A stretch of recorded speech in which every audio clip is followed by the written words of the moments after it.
প্রিয় নবম দশম শ্রেণীর শিক্ষার্থীবৃন্দ, কেমন আছো তোমরা? আশা করি সবাই ভালো আছো। আমি রঘুনাথ বণিক, সহকারী অধ্যাপক, পরিসংখ্যান বিভাগ, মাইলস্টোন কলেজ। প্রিয় শিক্ষার্থীবৃন্দ, গত ক্লাসে আমরা সাধারণ গণিতের সপ্তদশ অধ্যায়ের প্রথম পর্ব ক্লাসটি নিয়েছিলাম। আজকে আমরা দ্বিতীয় পর্বের ক্লাসটি শুরু করব। আজকে আমরা শুরুতেই শিখব আমরা যে প্রচুরক কী এবং প্রচুরক অবিন্যস্ত বিন্যস্ত পদ্ধতিতে কীভাবে বের করতে হয়। এরপরে আমরা তোমাদের পাঠ্য বইয়ের অন্তর্ভুক্ত 3টি গ্রাফ, আয়তলেখ, গণসংখ্যা বহুভুজ এবং অজীব রেখা কিভাবে আঁকতে হবে আমরা সেটা শিখব। তো চলো আমরা ক্লাসটি শুরু করি। প্রথমে আমরা জানব প্রচুরক কী।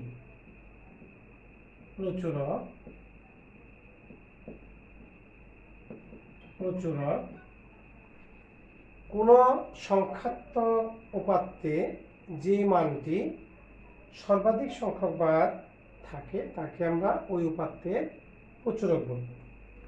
দেখি আমরা কোনো সংখ্যাত্মক উপাত্তের, বুঝতে পেরেছি আশা করি। আমি একটা এক্সাম্পল দিয়ে বোঝাচ্ছি। দেখো,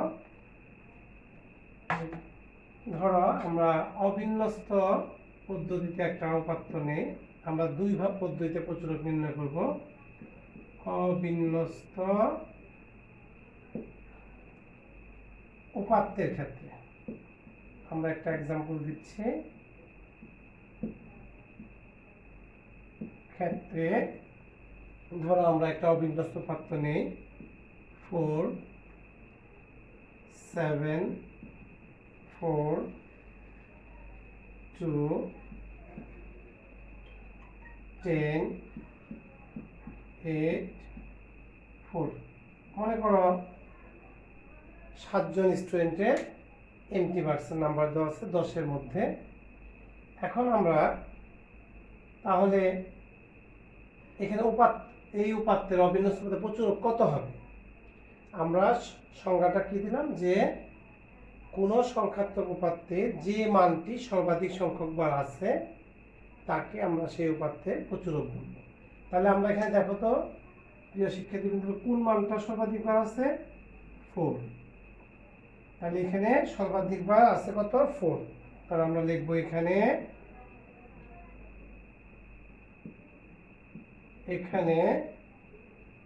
তথ্য সারির মধ্যে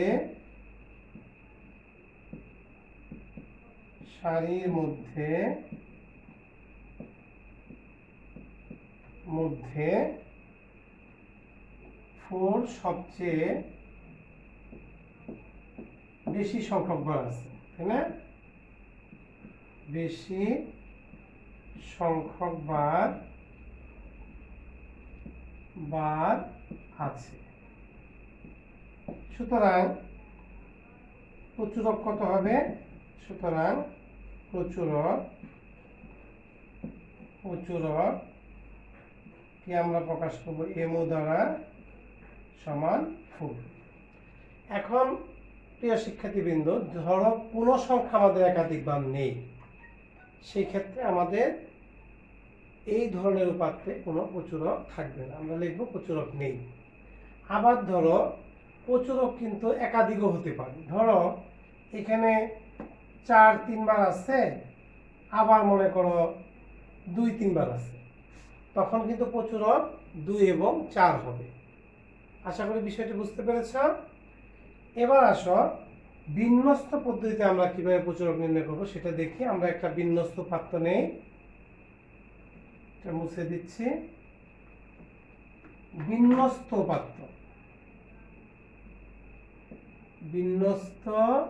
উপাত্ত আমরা একটি বিন্যস্ত পাত্র নিচ্ছি। দেখো,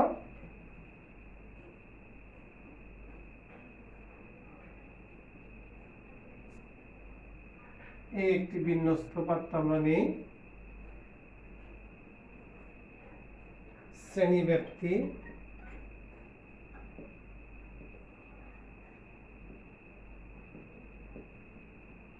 তারপরে হচ্ছে গণসংখ্যা,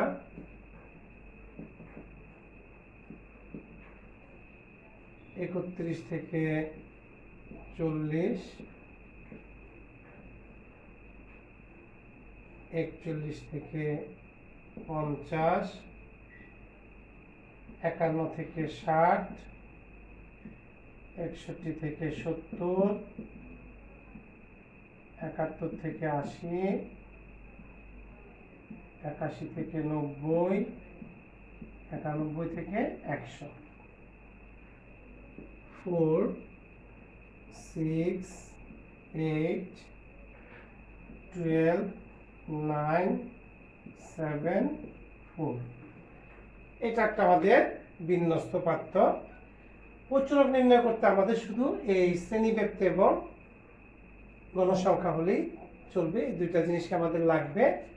এই কারণে আমরা নতুন করে কোনো কলাম করব না, জাস্ট এখান থেকে আমরা বের করব।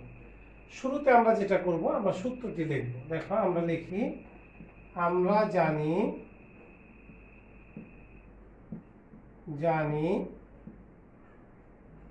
প্রচুরক সমান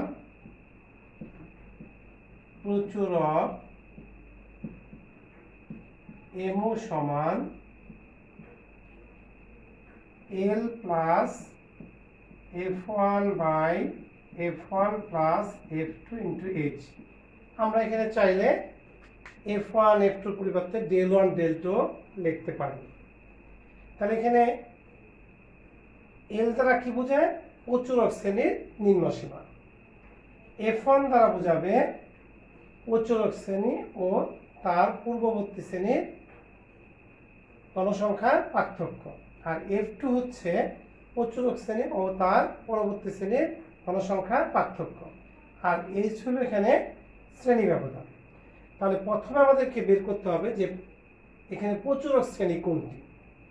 তা তোমরা মনে রাখবে যে এখানে দেখো সবচেয়ে বেশি গণসংখ্যা কোন শ্রেণীতে আছে? সবচেয়ে বেশি গণসংখ্যা আমাদের 61 থেকে 70 শ্রেণীতে অবস্থিত। তাহলে 61 থেকে 70 হবে এখানে প্রচুরক শ্রেণী। তাহলে আমরা কি লিখব? যে এখানে সবচেয়ে বেশি গণসংখ্যা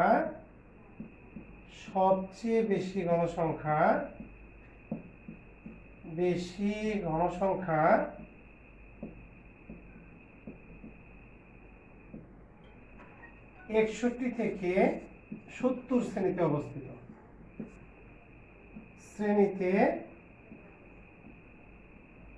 অবস্থিত। সুতরাং প্রচুরক শ্রেণী কত হবে? প্রচুরক শ্রেণী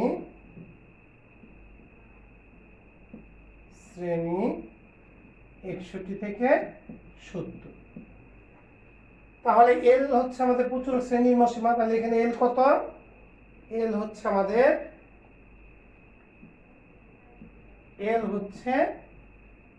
আমাদের 61। তাহলে F1 কি হবে? দেখো প্রচুরক শ্রেণী হচ্ছে আমাদের 12, তার পূর্ববর্তী শ্রেণীর ডিফারেন্স, তার মানে 12 মাইনাস 8। তাহলে 12 মাইনাস 8 ইকুয়াল টু 4। আর দেখো F2 কি?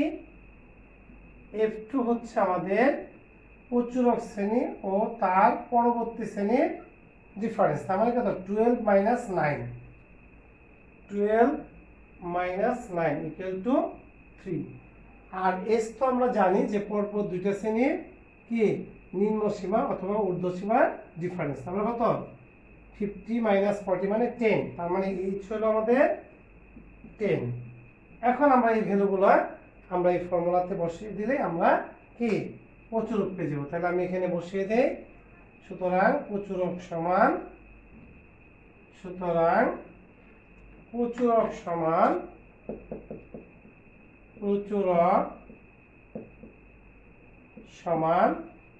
কত? 61 প্লাস F1 হচ্ছে আমাদের কত?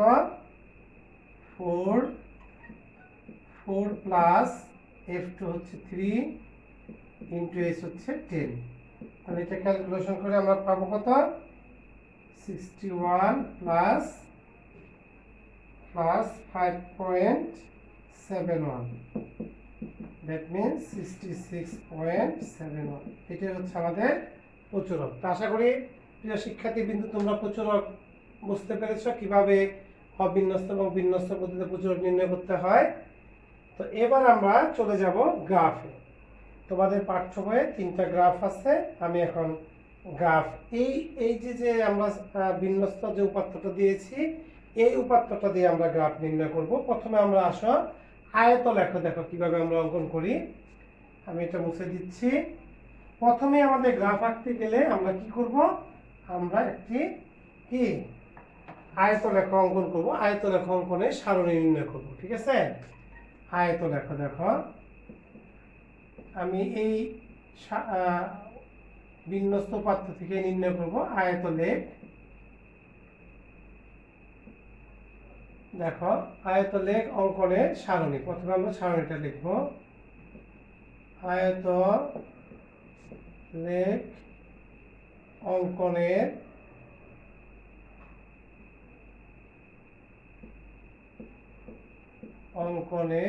সারণী। আয়তলেখ অঙ্কন করতে আমাদের কি কি লাগবে? 3টা জিনিস লাগবে, মনে রাখবে। শ্রেণীব্যাপ্তি, হ্যাঁ শ্রেণীব্যাপ্তি যদি আমাদের কি বিচ্ছিন্ন থাকে তাহলে সেটাকে আমাদের অবিচ্ছিন্ন করে নিতে হবে। আর লাগবে গণসংখ্যা। তাহলে দেখো আমরা যে উপাত্তটা ব্যবহার করেছি সেখানে শ্রেণীব্যাপ্তি ছিল কি বিচ্ছিন্ন, আমরা এখন এটাকে অবিচ্ছিন্ন করে নেব। আর তাহলে আমাদের 3টা জিনিস মনে রাখতে হবে যে আয়তলেখ অঙ্কন করতে আমার লাগবে কি শ্রেণীব্যাপ্তি,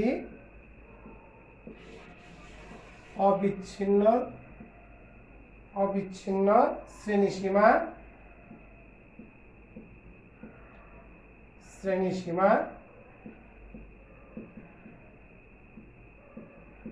আর হচ্ছে গণসংখ্যা।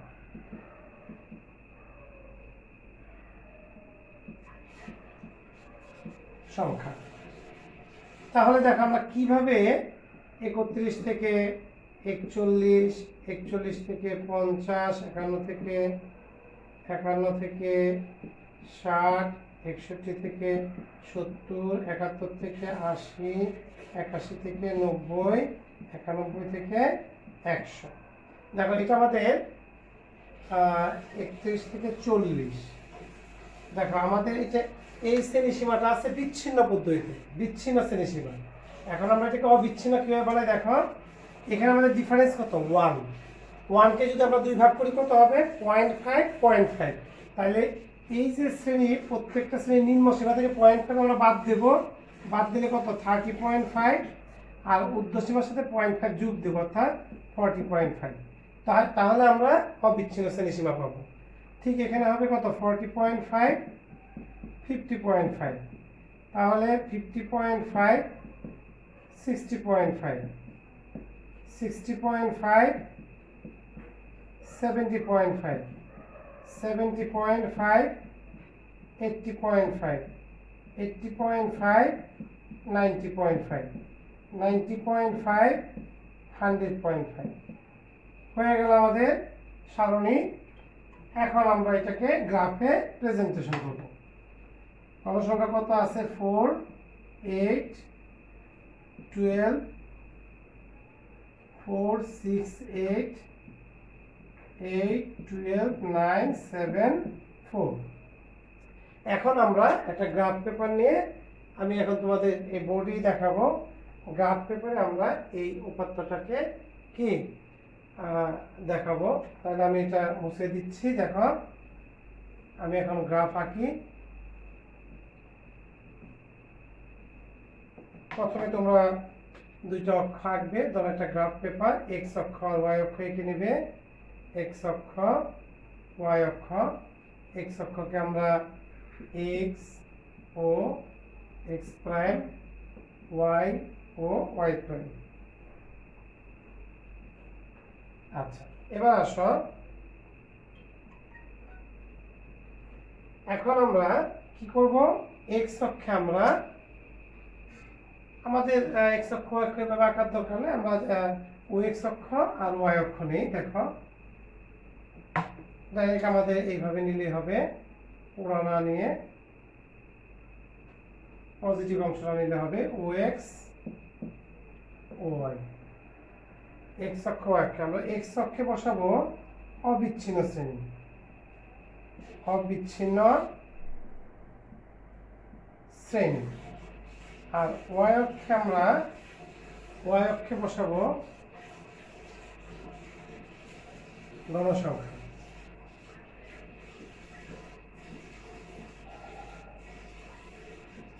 ঠিক আছে, এখন আসো দেখো আমাদের এখানে আমাদের স্টার্টিং ছিল অবিচ্ছিন্ন শ্রেণী 30.5 থেকে, তাহলে আমরা যেহেতু এটা এই মূল বিন্দু 00 থেকে শুরু, তাহলে আমরা এখানে একটু কেটে দিয়ে 5 ঘর পরে আমরা এখানে 30.5 বসাবো। 30.5, আবার আমাদের ব্যবধান কত 10, 5 ঘর পরে আমরা লিখব 40.5, 5 ঘর পরে লিখব 50.5, 60.5, 70.5, 80.5, 90.5, 100.5। ঠিক আছে, তার মানে কি প্রতি এক গড় সমান 2 একক হয়ে গেল, তাই না? আর আমরা ওয়াই অক্ষে বসাবো গণসংখ্যা। গণসংখ্যা সর্বোচ্চ আছে 12, তাহলে আমরা এক গড় সমান যদি 1 ধরি, 5 ধরে 5, 10, 15, 20, এভাবে আমরা কি এক্স অক্ষ ওয়াই অক্ষ আইডেন্টিফাই। এখন দেখো আমরা 30.5 থেকে 40 আমাদের গণসংখ্যা কত 4, তাহলে ঠিক আমরা এই 30.5 বরাবর 4 ঘর যাব ওয়াই অক্ষের দিকে, 40 থেকে 5 বরাবর ওয়াই অক্ষের দিকে 4 ঘর যাব। পরে আমরা এই 4টা বিন্দু যোগ করে দিলে একটা কি পাবো, একটা আয়তক্ষেত্র পাবো। ওকে, এই একটা আয়তক্ষেত্র পেলাম। ঠিক 40 থেকে 50, 40.5 থেকে 50, 50.5, 6, তাহলে আমরা এই 40.5 এর উপরে 6 ঘর যাব ওয়াই অক্ষে, আর 50.5 থেকে আমরা ওয়াই অক্ষের দিকে 6 ঘর যাব। এবার আমরা এই 4টা বিন্দু যোগ করে দেবো, দেখো তাহলে আমরা আরেকটা আয়তক্ষেত্র পেয়ে গেলাম। এরপরে আসো 50.5 থেকে 60.5, 8, তাহলে 50.5 এর উপরে আমরা 8 ঘর যাব, আর 60.5 আমরা ঠিক 8 ঘর যাব। এখন আমরা এই 4টা বিন্দু এখন আমরা যোগ করে দেব। এই আমরা কি 50.5 থেকে 60.5 এ আমরা আরেকটা আয়তক্ষেত্র পেলাম। এবার আসো আমরা 60.5 থেকে 70.12, তাহলে আমরা 60.5 এর বরাবর আমরা 12 ঘরে যাব ওয়াই অক্ষে, এদিক থেকে 70.5 আমরা 12 ঘরে যাব। পরে আমরা এই বিন্দুগুলো যোগ করে আরেকটা আয়তক্ষেত্র পেয়ে গেলাম। এরপরে আসো 70 থেকে 89, তাহলে আমাদের এখানে 10 থেকে 1 কমে যাবে, এই যে 9, আর 80-র উপরে আমরা 9, পরে এই বিন্দুগুলো আমরা যোগ করে দেব, আরেকটা আয়তক্ষেত্র পেয়ে গেল। তারপরে আসো 80 থেকে 90, 80.5 থেকে 90 হচ্ছে 7, 7 কই দেখো, 7 হচ্ছে আমাদের এর থেকে একটু নিচে, এই 7, তারপর আমরা 90-র উপরেও 7, এই আমাদের হয়ে গেল আরেকটা আয়তক্ষেত্র। 90.5 থেকে 100.5 4, তাহলে 4 এর নিচে আমাদের 4, এই বরাবর 4, এই 90.5 থেকে 4 ঘর, আর 100.5 থেকে 4, তারপর আমরা বিন্দুগুলো যোগ করে তাহলে আমরা একটি কি পেয়ে গেলাম, এই আমরা একটি কি আয়তলেখ পেয়ে গেলাম। ঠিক আছে, তাহলে এই আয়তলেখ আঁকার পরে তোমরা গ্রাফ পেপারে একটু স্কেল দেখে দিবে। স্কেলটা আমরা কি করেছি, এক্স অক্ষে এক ঘর সমান কি করছি 2 একক, এক, তাহলে এক্স অক্ষে ক্ষুদ্রতম বর্গে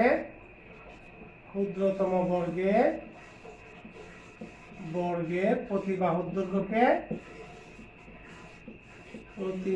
দৈর্ঘ্যকে 1 একক ধরেছি, 2 একক ধরছি, হ্যাঁ 2 একক ধরে। এবং ওয়াই অক্ষে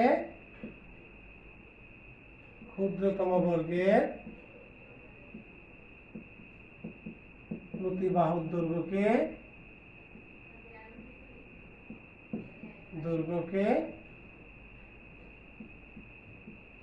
এক একক ধরে। পরে আমরা কি করব, পরে আমরা এই অংশটাকে সাদা কাগজের মধ্যে আমরা খাতার মধ্যে আবার একটু লিখে দেব। কি লিখবো দেখো, এই কথাটা লিখবা যে ছক কাগজে ওএক্স অক্ষ বরাবর, দেখো আমি একটু লিখে দিচ্ছি, ছক কাগজে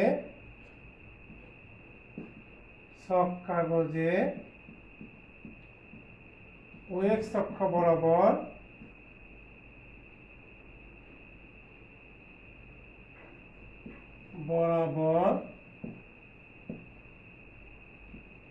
ক্ষুদ্রতম, এটা তোমরা খাতার মধ্যে লিখবে। আর এই কথাটা স্কেলটা লিখবা গ্রাফের মধ্যে। ছক কাগজে ওএক্স অক্ষ বরাবর ক্ষুদ্রতম বর্গের প্রতি বাহুর দৈর্ঘ্যকে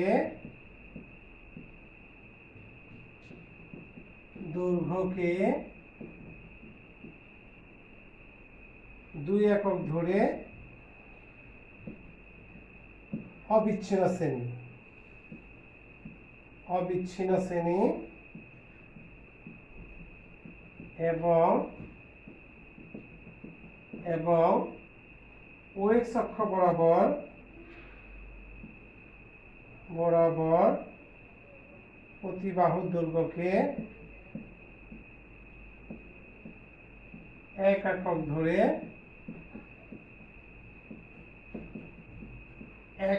ধরে গণসংখ্যা স্থাপন করে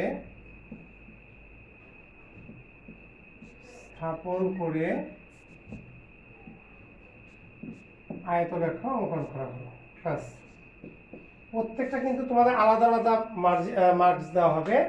যেমন সারণীর জন্য তোমরা 1 নাম্বার পাবে, গ্রাফের জন্য 2 নাম্বার, হ্যাঁ, এই গ্রাফের মধ্যে এই স্কেল সহ গ্রাফের জন্য 2 নাম্বার, আর এই লেখাটার জন্য 1 নাম্বার।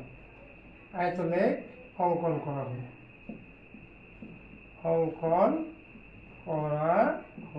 বাস। এটুকু কথা তোমরা লিখে দিবে। তো আশা করি তোমরা আয়তলেখ বুঝতে পেরেছ। এবার আসো আমরা গণসংখ্যা বহুভুজ কিভাবে আঁকে সেটা শিখাবো।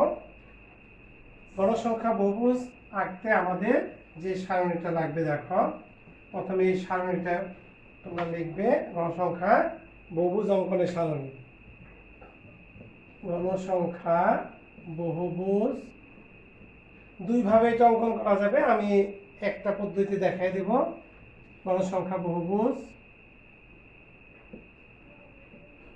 অঙ্কনের সারণী, এটা অঙ্কন করতে আমাদের কি কি লাগবে এটা মনে রাখবা। আমাদের লাগবে হচ্ছে শ্রেণীব্যাপ্তি, শ্রেণী মধ্যবিন্দু আর গণসংখ্যা। তাহলে আমি সারণীটা করি। শ্রেণীব্যাপ্তি, শ্রেণী মধ্যবিন্দু, গণসংখ্যা, এই 3টা জিনিস লাগবে আমাদের। শ্রেণীব্যাপ্তি, শ্রেণী মধ্যবিন্দু আর গণসংখ্যা। তাহলে শ্রেণীব্যাপ্তি আমরা নিই 31 থেকে 40, 41 থেকে 50, 51 থেকে 60, 61 থেকে 70, 71 থেকে 80, 81 থেকে 90, 91 থেকে 100। এরপরে আমাদের শ্রেণী মধ্যবিন্দু তো জানোই তোমরা কিভাবে বের করতে হয়, আমরা পূর্বেও বের করেছি। 2টা শ্রেণী ঊর্ধ্বসীমা নির্বাচন যোগ করে 2 দ্বারা ভাগ, 35.5। এরপরে ব্যবধান 10 পর্যায়ক্রমে আমরা যোগ করব, 45.5, 55.5, 65.5, 75.5, 85.5, 95.5। আর গণসংখ্যাটা আমাদের দেওয়া আছে 4, 6, 8, 12, 9, 7, 4। এই হলো আমাদের সারণী। এখন আমরা কি করব, আমরা গ্রাফে প্রেজেন্টেশন করব। গ্রাফে আমরা এক্স অক্ষে শ্রেণী মধ্যবিন্দু দেব, আর ওয়াই অক্ষে আমরা কি গণসংখ্যা বসাই আমরা। দেখো আমরা গণসংখ্যা বহুভুজ অঙ্কন করি। দেখো তাহলে আমরা এক্স অক্ষ ওয়াই অক্ষ নিই। দেখো এক্স অক্ষ ওয়াই অক্ষ, এক্স ওয়াই, আমরা এক্স অক্ষে দেব শ্রেণী মধ্যবিন্দু, শ্রেণী মধ্যবিন্দু। দেখো শ্রেণী মধ্যবিন্দু যদি আমরা নেই, আমরা শ্রেণী মধ্যবিন্দু কত থেকে শুরু করেছি? 35.5। তাহলে আমরা কি করব? 35.5-এর এগেইনস্ট আমাদের ব্যবধান যেহেতু 10, তাহলে দেখো আমাদের 31 থেকে 40 শ্রেণীতে ছিল শ্রেণী মধ্যবিন্দু 35.5। একটু কল্পনা করে দেখি আমরা যে এর আগের যে শ্রেণীটা, তাহলে তার মধ্যবিন্দু কি, যেহেতু ব্যবধান 10, তাহলে 25.5। খেয়াল করো, আমরা তাহলে এখানে দেখো 25.5 থেকে শুরু করব। হ্যাঁ, আগের মধ্যবিন্দুটা চিন্তা করি। তুমি কল্পনা করো যে এই শ্রেণীটা থেকে আমাদের শুরু হয়েছে মধ্যবিন্দু 35.5, তাহলে আগের শ্রেণীর মধ্যবিন্দু 25.5, যেহেতু ব্যবধান 5, তাহলে আমরা কি করব? এখানে 25.5 থেকে শুরু করব।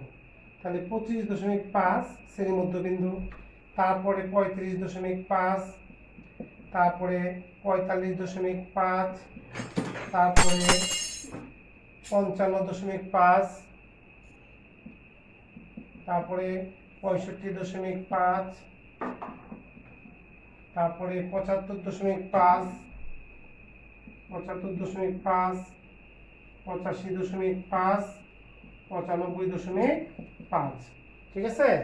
এবার এক্স অক্ষে আমরা দিই মধ্যবিন্দু, ধরো 1 = 1 ধরি 5, 10, 15, 20, আর এখানে দেবো আমরা গণসংখ্যা। ঠিক আছে? এবার দেখো আমরা দেখো 35.5-এ আমাদের গণসংখ্যা কত? 4। তাহলে 4 ঘরে আমরা একটা বিন্দু দিলাম। 45.5-এ 45.5 হচ্ছে 6, আমি 6 ঘরে আমরা বিন্দু দিলাম। তারপরে 55.5-এর এগেইনস্ট আছে 8, তাহলে ওয়াই অক্ষে 8 ঘরে আমরা একটা বিন্দু দিলাম, 8 ঘর। 65.5 হচ্ছে 12, তাহলে আমরা 12 ঘরে একটি বিন্দু দিলাম, 65.5-এর এগেইনস্টে 12। তারপরে হচ্ছে আমাদের 75.5-এ হচ্ছে 9, তাহলে আমরা 9 ঘরে বিন্দু দিলাম। তারপরে হচ্ছে আমাদের 85-7, তাহলে আমরা 7 ঘরে বিন্দু দিলাম। তারপরে হচ্ছে আমাদের কত? আমরা এই 95-এর পরের যে মধ্যবিন্দুটা, সেইটাও আমরা এখানে আইডেন্টিফাই করে দেবো, অর্থাৎ 100.5। সেটা কিন্তু আমাদের নেই। এরপরের মধ্যবিন্দুটা আমরা দেব। এরপর 95 কত? 4। এখন আমরা এই বিন্দুগুলোকে আমরা কি করব? আমরা স্কেল দিয়ে আমরা সংযুক্ত করে দেব। এই দেখো, তোমরা স্কেল ব্যবহার করতে পারো, আমি হাত দিয়ে করছি। এই এখন আমরা কি করব? দেখো আমাদের এই আগের মধ্যবিন্দু কত? 25, আর পরের হচ্ছে 100.5। আমরা এখানে ডট ডট দিয়ে সংযুক্ত করে দেব। ওকে, এটা আমরা সংযুক্ত করব। তাহলে এই যে আমরা এরিয়াটা পেলাম, এটি হচ্ছে আমাদের গণসংখ্যা বহুভুজ। তারপর তুমি আগের মতো স্কেল লিখবা। আগেরটার মতো আমি আর লিখলাম না। কি? এক্স অক্ষে ক্ষুদ্রতম বর্গের প্রতি বাহুর দৈর্ঘ্যকে 2 একক ধরে কি বসাবো আমরা? শ্রেণী মধ্যবিন্দু। হ্যাঁ, 2 একক ধরবো। আর ওয়াই অক্ষে আমরা ক্ষুদ্রতম বর্গের এক বাহুর দৈর্ঘ্যকে 1 একক ধরবো। তারপরে আমরা আগের মতো কি ঠিক সেম ওই লেখাটা একটু আমরা চেঞ্জ করে লিখবো। দেখো আমি বলে দিচ্ছি, তোমরা এইভাবে লিখে নেবে যে খাতার মধ্যে যেটা লিখবা যে সব কাগজে ক্ষুদ্রতম ওএক্স অক্ষ বরাবর ক্ষুদ্রতম বর্গের প্রতি বাহুর দৈর্ঘ্যকে 2 একক ধরে আমরা কি বসাবো? শ্রেণী মধ্যবিন্দু। এবং ওয়াই অক্ষে ক্ষুদ্রতম বর্গের প্রতি বাহুর দৈর্ঘ্যকে 1 একক ধরে গণসংখ্যা স্থাপন করে আমরা গণসংখ্যা বহুভুজ অঙ্কন করা হলো।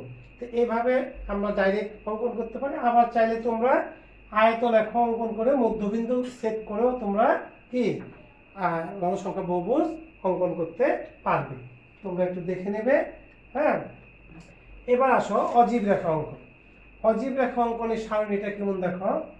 অজীব রেখা অঙ্কনের সারণী, অজীব রেখা অঙ্কনের সারণী, অজীব রেখা, অজীব রেখা অঙ্কনের সারণীতে তোমার কি কি বসাতে হবে। সারণীতে লাগবে আমাদের শ্রেণী, গণসংখ্যা আর ক্রমযুতি গণসংখ্যা, তিনটা জিনিস। এই সারণীটার জন্য কিন্তু 1 নাম্বার, তোমরা সারণীটা অবশ্যই দিবে, এটার জন্য তোমরা 1 নাম্বার পাবে। তাহলে আমি লিখি শ্রেণী ব্যক্তি, শ্রেণী ব্যক্তি, গণসংখ্যা, ক্রমযোজিত গণসংখ্যা, ক্রমযোজিত গণসংখ্যা।